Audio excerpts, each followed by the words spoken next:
провокации, използваш ли ги често? Ау, щупи ми се нокът, питай ли нещо? За броя на мъжете ти дали ти се говори? Оная песен знаеш ли я? Ти си ми втори. Кажи ми честно, верно ли на тройките си фенка? Моля, 6+ заслужавам за оценка. Позите ще кажеш ли коя ти е любима? Обичам само десният ми профил да се снима. В кино, в асансьор или на задната седалка?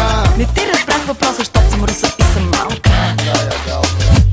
Задавай ми неудобни въпроси, езикът ми на провокации носи. Но почна ли да отговарям подробно, повярвай ми, ще ти стане неудобно. Задавай ми неудобни въпроси, езикът ми на провокации носи. Но почна ли да отговарям подробно, повярвай ми, ще ти стане неудобно.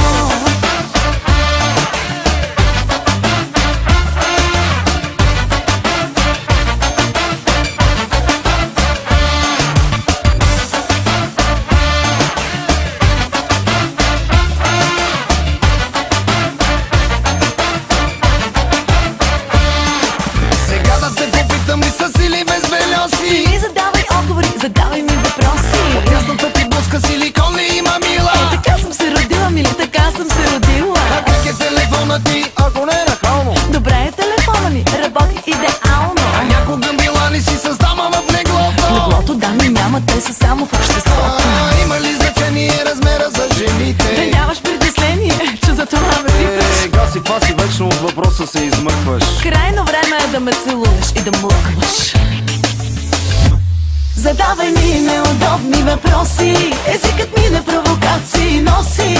Но почна ли да отговарям подробно, повярвай ми, ще ти стане неудобно. Задавай ми неудобни въпроси, езикът ми на провокации носи. Но почна ли да отговарям подробно, повярвай ми, ще ти стане неудобно. Какво прече? Какво грече? Какво уче?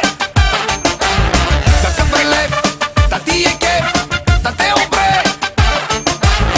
И всеки тук по теб е луд, най-много аз. Не ме мъчи, ела у нас. Цяла нощ прехоса да си дойдеш на въпрос. Задавай ми неудобни въпроси, езикът ми на провокации носи. Но почна ли да отговарям подробно, повярвай ми, ще ти стане неудобно. Задавай ми неудобни въпроси, езикът ми на провокации носи. Но почна ли да отговарям подробно, повярвай ми,